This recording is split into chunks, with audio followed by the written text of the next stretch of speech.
quem? Preto e branco, preto e branco, preto e branco, preto e branco. Yeah. Aham, cê já sabe quem? Preto e branco, preto e branco, preto e branco, preto e branco.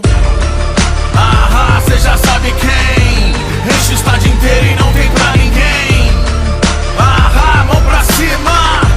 Foda-se o mundo, eu sou Corinthians. Foda-se os bambi, os peixes, os porcos. Preto e branco, preto e branco, preto e branco, preto e branco. Foda-se os bambi, os peixes, os porcos. Preto e branco, preto e branco, preto e branco, preto e branco. Sou preto, sou branco.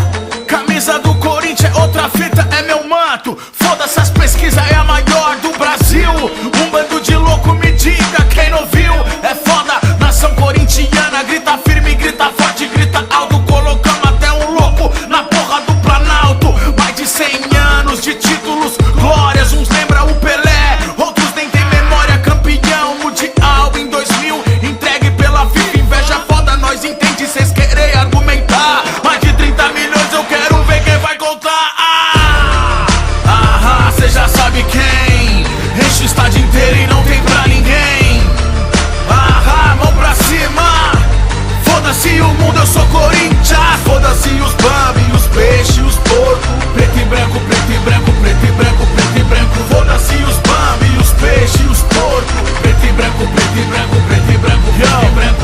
Um operário, um pintor, um sapateiro e um cocheiro criaram o maior time brasileiro em 1910. Com outros sócios que deram 20 mil réis. Surgiu torcedores fiéis, jogadores na várzea sujando seus pés. Era restrito o futebol naquela época. Nós invadiu, mostramos seus melhores. Nós conseguiu. Cê já sabe quem? Enche o estádio inteiro e não tem pra ninguém. Mão pra cima. Foda-se o mundo, eu sou Corinthians. Foda-se os bambi, os peixes, os porcos. Preto e branco, preto e branco, preto e branco, preto e branco. Foda-se os bambi, os peixes, os porcos. Preto e branco, preto e branco, preto e branco, preto e branco. Eu sou corintiano roxo, não vou negar.